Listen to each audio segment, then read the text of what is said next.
नमस्कार, मैं हूं बालकृष्ण फरेजा। आप देख रहे हैं डेली लाइव। हमारे डेली लाइव के तमाम दर्शकों को भैया दूज की बहुत बहुत शुभकामनाएं। आइए नजर डालते हैं आज के मुख्य समाचारों पर। श्रद्धा और उल्लास के साथ मनाया गया भैया दूज का पर्व। बहनों ने भाइयों की कलाई पर रक्षा सूत्र बांध की दीर्घायु होने की कामना। फिनपैड में कार्यरत सहायक कर्मचारियों की वेतन बढ़ोतरी की मांग। विधायक चौधरी विनोद कुमार को सौंपा ज्ञापन। टाउन पुलिस ने ताश के पत्तों पर जुआ खेलते 6 व्यक्तियों को दबोचा। आरोपियों से बरामद हुई 28,300 रुपए की जुआ रकम। टाउन जंक्शन रोड पर स्ट्रीट लाइट ठीक करते समय अचानक गिरी क्रेन की ट्राली पर बैठे युवक की हुई दर्दनाक मौत। डोनेशन यूनियन संस्था ने दीपावली के उपलक्ष्य में जरूरतमंद परिवारों को वितरित किया 1 माह का राशन। और अब समाचार विस्तार से। जिला मुख्यालय तथा आसपास के क्षेत्रों में भैया दूज का पर्व श्रद्धा और उल्लास के साथ मनाया गया। इस अवसर पर बहनों ने भाइयों की कलाई पर रक्षा सूत्र बांधकर उनके दीर्घायु होने की कामना की। जिला मुख्यालय तथा आसपास के क्षेत्र में भाई दूज का पर्व श्रद्धा और उल्लास के साथ मनाया गया। भाई बहन के स्नेह का प्रतीक यह पर्व दीपावली के दूसरे दिन मनाया जाता है। महिलाओं ने बताया कि भाई दूज भाइयों के प्रति बहनों की श्रद्धा और विश्वास का पर्व है। इस पर्व को हर साल कार्तिक मास के शुक्ल पक्ष की द्वितीय तिथि के दिन मनाया जाता है। इस बार कुछ लोगों ने मिठाई की दुकान से मिठाइयाँ खरीदी तो काफी लोगों ने एहतियातन घरों में ही मिठाइयाँ तैयार कर इस पर्व को मनाया। मान्यता के अनुसार इस दिन बहनें अपने भाई को तिलक लगाकर उसकी लंबी आयु की कामना करती है। बदले में भाई अपनी बहन की रक्षा का वचन देता है। इस दिन भाई का अपनी बहन के घर भोजन करना विशेष रूप से शुभ माना जाता है। जैसे कि ये कोरोना काल चल रहा है, हमने हमारे घर को इको फ्रेंडली तरीके से सजाया है। फूलों की रंगोली बनाई है और घर में ही मिठाइयाँ बनाकर, पकवान बनाकर हमने दिवाली के त्योहार को उत्साहपूर्वक मनाया है। और आज भाई दूज के त्योहार पर हमने भाइयों को तिलक लगाकर उनकी लंबी आयु की कामना की है। रौनक अच्छी है, वैरायटी भी ठीक है, बाहर है पूरे बाजार के अंदर। ठीक है, रुझान पहले तो ऐसे लग रहा था कोरोना के कारण मन नहीं रहेगी, और फिर बाद में काम मिला, अच्छा काम होता है। भैया दूज तो क्या रेगुलर जो मोस्टली मेरी सब्जियाँ वही बनती है, वही लोग पसंद करते हैं। जैसे खोए की बर्फी हो गई, कलाकंद हो गया, मिर्ची हो गया, काली सब्जी हो गया, पिनफेड के सहायक कर्मचारियों ने सोमवार को विधायक चौधरी विनोद कुमार को ज्ञापन सौंपकर वेतन बढ़ोतरी करने की मांग की है। वेतन बढ़ोतरी की मांग को लेकर संयुक्त संघर्ष समिति स्पिनफेड स्पिनिंग इकाई हनुमानगढ़ के सदस्य सोमवार को विधायक चौधरी विनोद कुमार से मिले। स्पिनफेड में कार्यरत कर्मचारियों ने बताया कि आयुक्तालय द्वारा 28 सितंबर को समायोजन के आदेश जारी किए गए थे, जिसमें कर्मचारियों के मूल वेतन का विवरण नहीं दिया गया है। जबकि कॉर्पोरेशन बैंक लिमिटेड जोधपुर द्वारा एक आदेश जारी कर कर्मचारियों का समायोजन बैंक के मूल वेतन पर किया गया है। पिछले लंबे समय से स्पिनफेड कर्मचारी मूल वेतन निर्धारण करने की मांग कर रहे हैं, मगर उनकी कोई सुनवाई नहीं हो रही। उन्होंने बताया कि बढ़ रही महंगाई के बीच वर्तमान में 8 से 9,000 रुपए के वेतन पर परिवार का भरण पोषण कर पाना बेहद मुश्किल है। इसलिए स्पिनफेड कर्मचारियों ने वेतन बढ़ोतरी की मांग की है। हम आज हमारी सरकार में है विधायक चौधरी विनोद कुमार जी से मिलने आए और ज्ञापन देने आए थे। स्पिनिंग मिल के मजदूर थे हम सभी, और अब स्पिनिंग विभाग में लगा रखा है। के लिए हमारी 8-9 हज़ार रुपये मिलती है, इसलिए हमारा घर का खर्चा पानी निकलना बड़ा मुश्किल हो रहा है। अभी हमारी पेंशन काउंसलिंग हुई थी, तो उसमें हमारे को अधिकारियों द्वारा एक लेटर जारी किया गया 28/9/2020। उसमें लिखा है कि आपकी सैलरी बैंक में भी वो पिछले डिपार्टमेंट में थी वही मिलेगी। इससे हमारे लिए बहुत दुर्लभ हो जाएगा समय निकालना, और बच्चे बरोबर से हो रहे हैं, उनका खर्चा निकालना भी मुश्किल है। आज और विधायक जी पूरी तय दिल से हमारी कोशिश कर रहे हैं, और हमने ज्ञापन भी दिया है। तो उनका बात गए है जयपुर, वो बोले भाई हम जयपुर जाकर इस बात का मुद्दा भी उठाएंगे, और हमारा मूल वेतन कम से कम 15,200 रुपये को होना चाहिए। हनुमानगढ़ की बंद पड़ी स्पिनिंग मिल के अभियोजन में जिन श्रमिकों को समायोजित किया गया था, उनके स्थायी समायोजन के लिए निरंतर हम लोग प्रयासरत थे। हमारे विधायक चौधरी विनोद कुमार जी भी उनके स्थायी समायोजन के लिए निरंतर प्रयासरत हैं। उसी कड़ी के अंदर अभी इनके स्थायी समायोजन के आदेश किए गए थे, लेकिन उसमें एक बड़ा एक टेक्निकल एक बिंदु पेच इसमें आ गया कि मील के अंदर जो सैलरी उनको मिल रही थी, उसी सैलरी पर उनका समायोजन के आदेश अधिकारियों ने कर दिए हैं। आज इस बाबत हमने हमारे विनोद कुमार जी हमारे जो MLA हैं उनको हमने इस बारे में हमने आज मांग पत्र हमने सौंपा है, उनको सारी चीज़ें अवगत करवाया है। उन्होंने आश्वस्त किया है कि निश्चित रूप से जयपुर में वो जा रहे हैं और वहाँ उदयलाल जी आंजना जो मिनिस्टर हैं डिपार्टमेंट के वो और मुख्यमंत्री जी से वो बात करके और जो हमारे श्रमिक साथियों का जो मूल वेतनमान कम से कम 15,200 उनका मूल वेतनमान होना चाहिए। टाउन पुलिस ने ताश के पत्तों पर जुआ खेलते 6 लोगों को गिरफ्तार किया है। आरोपियों के खिलाफ राजस्थान गैम्बलिंग एक्ट के तहत मामला दर्ज किया गया है। टाउन पुलिस ने ताश के पत्तों पर जुआ खेलते 6 लोगों को गिरफ्तार किया है। आरोपियों के कब्जे से 28,300 रुपए की जुआ रकम बरामद की गई है। पुलिस से मिली जानकारी के अनुसार बस स्टैंड स्थित एक होटल में जुआ खेलने की सूचना मिलने पर पुलिस ने दबिश देते हुए 6 लोगों को गिरफ्तार किया। आरोपियों की पहचान जरनैल सिंह, जसवीर सिंह, राधेश्याम, सुमित कुमार, बलवंत सोनी और विनोद कुमार के रूप में हुई है। आरोपियों के खिलाफ आरपीजी एक्ट के तहत मामला दर्ज किया गया है। टाउन थाना के सहायक सब इंस्पेक्टर कैलाश मीणा ने बताया कि जुआ सट्टा की रोकथाम के लिए चलाए जा रहे विशेष अभियान के तहत थाना प्रभारी रमेश माचरा के निर्देशन में गठित टीम द्वारा उक्त कार्रवाई की गई। फिलहाल आरोपियों को जमानत पर रिहा कर दिया गया है। पुलिस मामले की जांच कर रही है। कल दिनांक 15/11 को वक्त करीब 2:30 बजे जरिए मुखबिर इतना मिली कि हनुमानगढ़ टाउन बस स्टैंड पर एक महेंद्र सिंह चौक के चौबारे पर ताश के पत्तों पर जुआ खेल रहे हैं। इस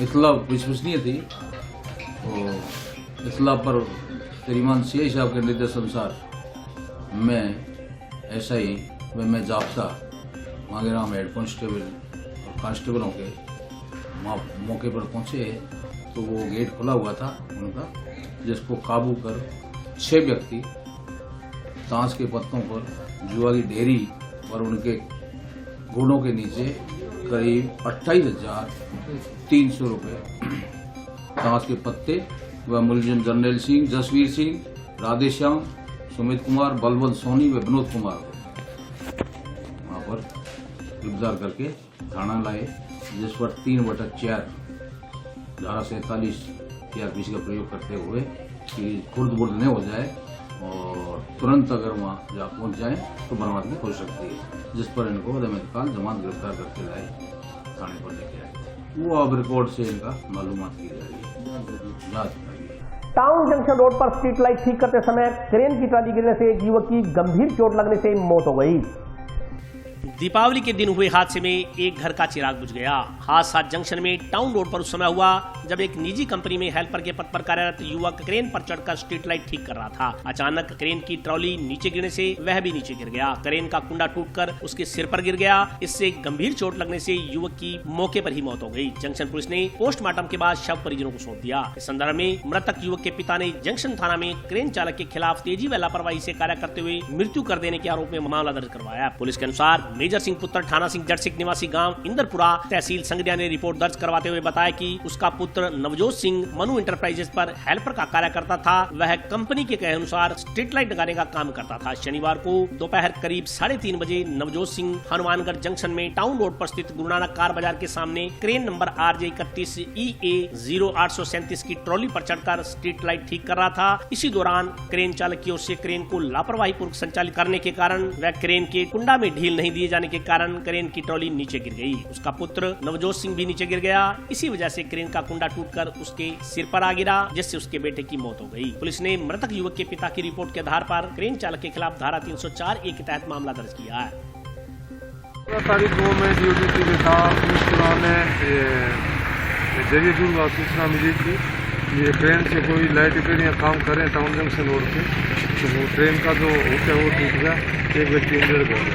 वो अकेले वहाँ पहुँचे तो वहाँ जो लड़का इंजर्ड था उसको एम्बुलेंस से सरकारी हॉस्पिटल में पहुँचाया और हॉस्पिटल में पहुँचा तो डॉक्टर ने उसको मृत घोषित किया। इसके वारिसान में मृतक का नाम नवजोत सिंह, पिताजी का नाम मेजर सिंह ने कल FIR दर्ज करवाई। इसके अंदर जो कानूनी सख्त कार्रवाई होगी वो कार्रवाई करेंगे। पोस्टमार्टम करवा दिया, वारिसान को उनकी डेड बॉडी सुपुर्द कर दी। शाम संवेदना में है तो 1-2 दिन में जो प्रक्रिया होगी।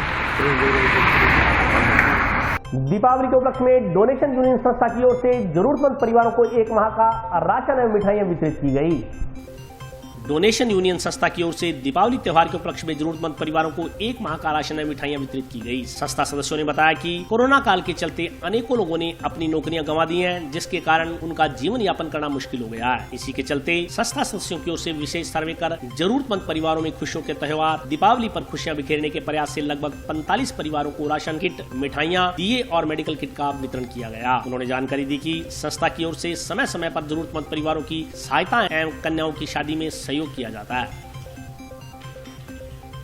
यूनेस एवं डोनेशन के द्वारा गरीब परिवारों को राशन वितरण किया। दिवाली के त्यौहार पर जो जरूरतमंद परिवार है जिनसे त्यौहार नहीं मनाया जा रहा, उनके सभी परिवारों को राशन वितरण किया गया। हनुमानगढ़ व जंक्शन अन्य गांव जाकर सभी टीम ने, साथी बादल व अन्य सभी साथियों ने मिलकर राशन वितरण किया गया।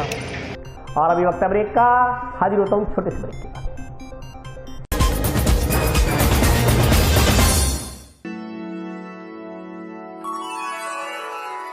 यूं तो कई बार मुझे हंसते देखा है,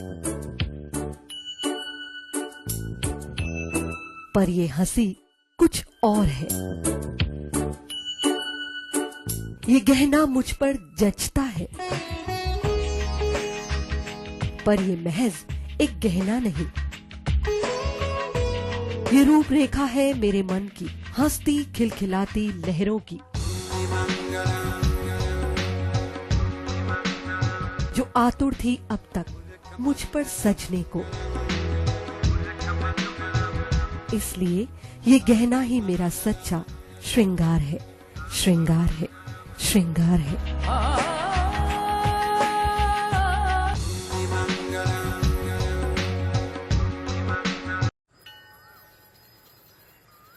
अरे बबलू, लॉकडाउन खुलते ही टहलने निकल पड़े। महामारी अभी फैली हुई है। सरपंच जी टहलने नहीं, काम पे वापस जा रहे हैं। तुझे डर नहीं लगता वायरस पकड़ लेगा? पहले थोड़ा बहुत डर लगता था, फिर पता चला कि अगर मैंने पूरी सावधानी बरती तो ये बीमारी होने की संभावना कम है। सबसे महत्वपूर्ण है ये मास्क। काम पर मास्क हमेशा पहनूंगा, समय समय पर हाथ धोता रहूंगा और दूसरों से हर वक्त कम से कम 2 गज की दूरी बनाए रखूंगा। खुद को, दूसरों को और अपने परिवार वालों को भी सुरक्षित रखूंगा। अरे भाई, मेरी जिम्मेदारी बनती है तुझे चेतावनी देना, तो दे दिया। जब देश के मेडिकल और स्वच्छता कर्मचारी रोज कोरोना वायरस से लड़ने का काम कर रहे हैं, तो हमारी भी तो जिम्मेदारी बनती है अपना काम करने की। बबलू, तुझे कुछ हो गया तो? हजारों लोग इस बीमारी को हराकर ठीक हो चुके हैं, और अगर किसी कारण मुझे ये बीमारी हो भी जाए तो सरकार ने अस्पताल में हमारे इलाज के लिए पर्याप्त व्यवस्था कर रखी है। ये घबराने का वक्त नहीं, एक दूसरे का हौसला बढ़ाने का वक्त है। अरे ऐसे क्या देख रहा है? तू काम पे जाएगा, मैं नहीं जाऊंगा, नाक नहीं कट जाएगी मेरी। चलो मास्क। हाँ, मास्क मास्क। अरे नाक तो ढक लो। हाँ। कोरोना वायरस से हमें लड़ाई जारी रखनी पड़ेगी, और उससे डर कर नहीं, पूरी सावधानी के साथ डट कर चलिए।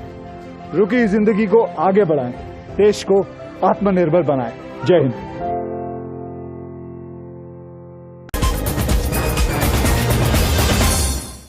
ब्रेक के बाद स्वागत है। आइए नजर डालते हैं अगले समाचारों पर। जिला मुख्यालय तथा आसपास के क्षेत्रों में विभिन्न संस्थाओं द्वारा अन्नकूट के भंडारों का आयोजन किया गया। जिला मुख्यालय तथा आसपास के क्षेत्रों में दीपावली के बाद अन्नकूट के भंडारे श्रद्धा और उल्लास के साथ लगाए गए। टाउन में फूड ग्रेन मर्चेंट एसोसिएशन द्वारा धानमंडी स्थित पंचमुखी मंदिर में भंडारे का आयोजन किया गया। इस दौरान कोरोना के दृष्टिगत संक्रमण से बचाव के लिए एसोसिएशन पदाधिकारियों द्वारा श्रद्धालुओं को मास्क भी वितरित किए गए। साथ ही श्रद्धालुओं को पैकिंग में अन्नकूट का प्रसाद वितरित किया गया। एसोसिएशन पदाधिकारियों ने बताया कि अन्नकूट का पर्व हर वर्ष श्रद्धा और उल्लास के साथ मनाया जाता है। इस दिन भगवान श्री कृष्ण को प्रसन्न करने के लिए विभिन्न प्रकार के व्यंजन तैयार किए जाते हैं। इस बार कोरोना के दृष्टिगत भंडारे को संक्षिप्त रखा गया। इसी प्रकार टाउन स्थित अरुणवंश सभा द्वारा गोवर्धन पूजा व अन्नकूट भंडारे का आयोजन टाउन स्थित शिव मंदिर में किया गया। इस मौके पर सदस्यों ने पूजा अर्चना के पश्चात देसी घी की कढ़ी, खिचड़ी व सूजी के हलवे व जलेबी का भोग लगाकर भंडारे की शुरुआत की। कार्यक्रम में अरुणवंश सभा के पदाधिकारियों सहित समाज के अन्य लोग उपस्थित थे। इसी प्रकार टाउन की अग्रोहा विकास ट्रस्ट इकाई द्वारा महाराजा अग्रसेन भवन प्रांगण में बने महाराजा अग्रसेन मंदिर में दीपावली के दूसरे दिन महाप्रसाद अन्नकूट का वितरण किया गया। ट्रस्ट सदस्यों ने बताया कि गत वर्षों की भांति इस वर्ष भी ट्रस्ट सदस्यों के सहयोग से ही प्रसाद बनाया गया। कोरोना महामारी को देखते हुए लंगर का प्रसाद टिफिन में विशेष प्रकार से पैकिंग कर वितरित किया गया। कार्यक्रम में सतीश बंसल, रतनलाल नगोरी, सुरेश गुप्ता, अरुण अग्रवाल, गोविंद लड्डा, कृष्ण अवतार खदिया सहित अग्रवाल समाज के अन्य लोग उपस्थित रहे। आज टाउन मंडी के श्री लक्ष्मण मंदिर में अन्नकूट का वितरण किया गया है जो भगवान कृष्ण द्वारा गोवर्धन पूजा के संदर्भ में किया जाता है। इस अन्नकूट के दौरान कोविड-19 की गाइडलाइन का पालन किया जा रहा है और सभी को जिसके पास मास्क नहीं है उसको मास्क का वितरण भी किया जा रहा है। बिना मास्क के किसी को भी प्रसाद का वितरण नहीं किया जा रहा। आज अन्नकूट का प्रसाद का वितरण किया गया आज लक्ष्मी नारायण जी के मंदिर में और हमारी फूड ट्रेन एसोसिएशन की तरफ से फ्री मास्क भी एज मतलब कोरोना के प्रिकॉशन की तरफ को देखते हुए फ्री मास्क भी सबको डिस्ट्रीब्यूट किए गए और हमारी एसोसिएशन की तरफ से सबको दिवाली की राम राम हम कहते हैं और आए बता रहे हैं अन्नकूट का प्रसाद ग्रहण करें। अन्नकूट का भंडारा लगाना था जो कि हम प्रतिवर्ष यहाँ लगाते हैं। कम से कम 18 किलो का हलवा और 4 टोपिए खिचड़ा, 4 टोपिए कढ़ी और अन्य पापड़ वगैरह भी, यानी 36 भोग बनते हैं। लेकिन कोरोना 19 की वजह से इस दफ़ा जो हमने संक्षिप्त कार्यक्रम रखा है, सिर्फ प्रसाद के रूप में एक टोपिया जो है सभी वस्तुओं का बनाया है और बाहर एक व्यक्ति को प्रसाद देके रवाना कर रहे हैं। धर्मशाला के अंदर कोई प्रोग्राम नहीं रखा, बाहर सड़क रास्ते में आने जाने वालों को आवाज़ देकर प्रसाद दिया जाता है और कुछ लोग वो प्लेट उठा के वैसे ही अपने घर ले जाते हैं। सिर्फ प्रसाद के रूप में प्लेट में दिया जाता है। इसमें हमारा हिंदुओं का एक बहुत बड़ा पर्व होता है। इस पर्व पे जो है भगवान श्री कृष्ण को जो है नाना प्रकार के भोजन करवाए जाते हैं, उससे संबंधित ही ये कार्यक्रम आगे चलता है। आज दिवाली के उपलक्ष्य में अन्नकूट का कार्यक्रम रखा गया है। समाज में एकता की भावना, सभी समाज को एक दृष्टि से देखना और सभी समाज के लिए अग्रसेन महाराज के तय हुए रास्ते पर चलकर समाजवाद के लिए काम करना, इसी के लिए आज इसी पक्ष में अन्नकूट का कार्यक्रम रखा गया है जो कि अग्रवा विकास ट्रस्ट के हनुमानगढ़ के द्वारा सभी सदस्यों के द्वारा मिलजुल कर किया गया है। फतेहगढ़ मोड़ के नजदीक क्षतिग्रस्त पड़े डिवाइडर के कारण स्थानीय दुकानदारों को खासी दिक्कतें झेलनी पड़ रही हैं। दुकानदारों ने प्रशासन से डिवाइडर को दुरुस्त करवाने और यातायात व्यवस्था सुचारू करवाने की मांग की है। रावसर हाईवे पर फतेहगढ़ मोड़ के नजदीक क्षतिग्रस्त डिवाइडर वाहन चालकों और स्थानीय दुकानदारों के लिए परेशानी का सबब बना हुआ है। पिछले 3 दिन से क्षतिग्रस्त हालत में पड़े डिवाइडर का मलबा सड़क पर यहाँ वहाँ बिखरा पड़ा है। स्थानीय दुकानदारों ने बताया कि रात के समय किसी ट्रक चालक ने डिवाइडर पर ट्रक चढ़ा दिया था, जिससे डिवाइडर के बीच लगा स्ट्रीट लाइट का खंभा टूट गया। इससे डिवाइडर भी बुरी तरह से क्षतिग्रस्त हो गया। घटना को करीब 3 दिन का समय बीत चुका है। बिखरे हुए मलबे के कारण कोई भी बड़ी दुर्घटना घट सकती है। बीती रात एक बाइक सवार मलबे के कारण सड़क पर गिर गया और बुरी तरह से घायल हो गया। वहीं कुछ दुकानदारों ने सड़क किनारे अतिक्रमण कर रखे हैं। ये दुकानदार बाहर की तरफ सामान रखते हैं, जिससे आवागमन बाधित हो रहा है। त्योहार के समय में अव्यवस्था के चलते स्थानीय दुकानदारों के व्यवसाय पर भी बुरा प्रभाव पड़ रहा है। इस संदर्भ में प्रशासनिक अधिकारियों को अवगत करवाया जा चुका है, लेकिन अभी तक कोई कार्रवाई नहीं की गई है। स्थानीय दुकानदारों ने प्रशासन से जल्द क्षतिग्रस्त डिवाइडर को दुरुस्त करवाने और यातायात व्यवस्था सुचारू करवाने की मांग की है। समस्या यही है जी, ये 2-3 दिन पहले डिवाइडर पे ट्रक चढ़ गया था और उसका मलबा इधर उधर बिखरा पड़ा है और इससे दुर्घटनाएं होने की शंका रहती है। कल भी एक मोटरसाइकिल वाला बहुत जबरदस्त से गिरा और यहाँ पे जो दुकानें हैं उन्होंने भी बहुत आगे सामान लगा रखा है और उनको भी प्रशासन द्वारा कोई भी ध्यान नहीं दिया जा रहा है। हमारी प्रशासन से यही अपील है कि रास्ते को भी जल्दी से जल्दी साफ करवाया जाए और जो दुकानों वालों को बाहर सामान लगा रखा है उनको भी अंदर करवाया जाए। हनुमानगढ़ गाँव में नई वादी गली नंबर 11 के सामने एक डिवाइडर बना हुआ है जो हर महीने टूटता है किसी न किसी साधन की वजह से, क्योंकि ये डिवाइडर ही बहुत गलत तरीके से बनाया है। तो जो भी साधन आता है वो अचानक रात को दिखता नहीं उनको डिवाइडर। तो अभी 2 दिन पहले एक कोई ट्रक था जो पूर्ण तरह लाइट का खंभा लगा हुआ था, एक तो उसको चकनाचूर कर दिया, बिल्कुल तोड़ दिया और डिवाइडर को भी बुरी तरह तोड़ दिया। और यहाँ का जो मलबा अब बिखरा पड़ा है कम से कम 3 दिन से, वो भी त्यौहार के टाइम पर 3 दिन त्यौहार चला है तो उसमें ये मलबा बुरी तरह यहाँ बिखरा हुआ है और प्रशासन आज तक इस मलबे की कोई सुध बुध नहीं ले रहे हैं। और यहाँ पर दुकानदार भाई है जो उनको परेशानी हो रही है। कभी कोई पत्थर ट्रक के नीचे से टायर के नीचे आता है तो वो उछल कर दुकानों में आ रहा है। इस प्रकार से यहाँ पर बुरा हाल हुआ है। इसके साथ ही दुकानदार भाइयों ने भी कुछ सामान सड़क पे लगा रखा है, काफी आगे तक लगा रखा है, जो आने जाने साधन में काफी बाधा पैदा कर रहे हैं। प्रशासन से हम यही मांग कर रहे हैं कि पहले तो इस मलबे को यहाँ से हटाया जाए, तो उसके बाद में इस डिवाइडर को दुरुस्त किया जाए। जंक्शन के मुख्य बाजार में बदहाल ट्रैफिक व्यवस्था के कारण लोगों को खासी परेशानियां झेलनी पड़ रही हैं। आमजन ने प्रशासन से व्यवस्थाएं दुरुस्त करवाने की मांग की है। यातायात पुलिस यातायात व्यवस्था को सुचारू करने के चाहे लाख दावे करे और रोज अपनी पीठ थपथपावे, लेकिन हकीकत इससे बिल्कुल अलग है। जिला मुख्यालय के टाउन और जंक्शन क्षेत्र में यातायात व्यवस्था बुरी तरह से चरमरा गई है। इससे जहां वाहन चालकों को परेशानी हो रही है, वहीं कोरोना के फैलाव की भी आशंका बढ़ गई है। जंक्शन में बदहाल यातायात व्यवस्था के कारण स्थानीय दुकानदारों की चिंताएं भी बढ़ गई है। कुछ दिनों से त्योहार के दृष्टिगत जंक्शन बाजार में भीड़ काफी अधिक देखने को मिल रही है। ऐसे में यातायात व्यवस्था चरमराई हुई नजर आ रही है। कुछ दुकानदारों के व्यवसाय पर भी इससे बुरा प्रभाव पड़ रहा है। वहीं भीड़ होने के कारण कोरोना संक्रमण का खतरा भी बढ़ गया है। स्थानीय दुकानदारों का कहना है कि कोरोना काल में एक तरफ जहां मरीजों की संख्या लगातार बढ़ रही है, वहीं बाजार में आमजन तथा वाहनों की भीड़ के कारण संक्रमण फैलने का खतरा बढ़ गया है। जंक्शन बाजार में सोशल डिस्टेंसिंग के नियमों की सरेआम धज्जियां उड़ती देखी जा सकती है। दुकानदारों का कहना है कि कई वाहन चालक वाहनों को उनकी दुकानों के आगे खड़ा कर बाजार चले जाते हैं, जिससे उनकी दुकानों में ग्राहक सुगमता से नहीं आ पाते। ऐसी स्थिति में वहां ड्यूटी पर कोई यातायात कर्मचारी नजर नहीं आता। स्थानीय दुकानदारों ने प्रशासन से बेतरतीब यातायात व्यवस्था को सुचारू बनाने की मांग की है। सर जी, बाजार में जो ट्रैफिक व्यवस्था है वो अभी बिल्कुल सरमरा गई है। मैं प्रशासन से यही अपील करता हूं कि जो जगह जगह रेहड़ी वाले हैं, टेम्पो वाले हैं, बसों वाले या जो भी भीड़ भड़का है उसको कंट्रोल किया जाए।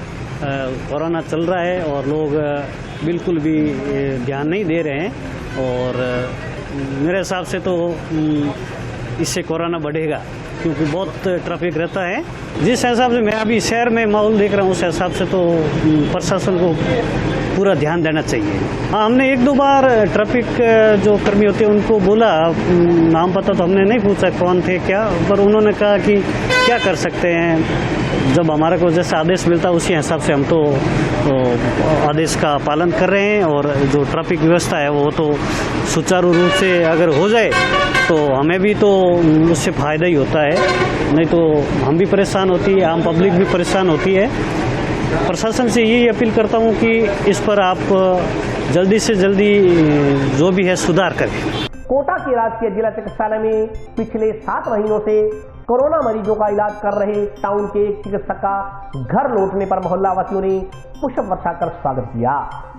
पूरे देश में हजारों चिकित्सक हमारी सुरक्षा के लिए अपने घरों से दूर हैं। ऐसा ही एक वाकया हनुमानगढ़ में देखने को मिला। टाउन की अंबेडकर कॉलोनी निवासी युवा चिकित्सक डॉक्टर आकाश सिरोही मार्च माह से राजकीय चिकित्सालय कोटा में कोविड-19 के तहत कोरोना मरीजों के इलाज में अपनी सेवाएं दे रहे थे। दीपावली से एक दिन पूर्व उनके हनुमानगढ़ निवास पर पहुंचने पर वार्डवासियों ने पुष्प वर्षा कर आकाश का स्वागत किया। यह दृश्य देखकर डॉक्टर आकाश के माता पिता की आंखें नम उठी। वार्डवासियों ने डॉक्टर आकाश सिरोही का अश्विनी स्कूल से लेकर उनके निवास अंबेडकर पार्क तक ढोल नगाड़ों तथा पुष्प वर्षा कर स्वागत किया। इस मौके पर वार्डवासियों ने बताया कि हजारों चिकित्सक हमारी सेवा और सुरक्षा के लिए अपने घर परिवार से दूर हैं। डॉक्टर को भगवान का रूप कहा जाता है, इसलिए प्रत्येक व्यक्ति का ये दायित्व बनता है कि किसी भी चिकित्सक को यदि वह परेशानी में देखे तो उसका सहयोग अवश्य करे।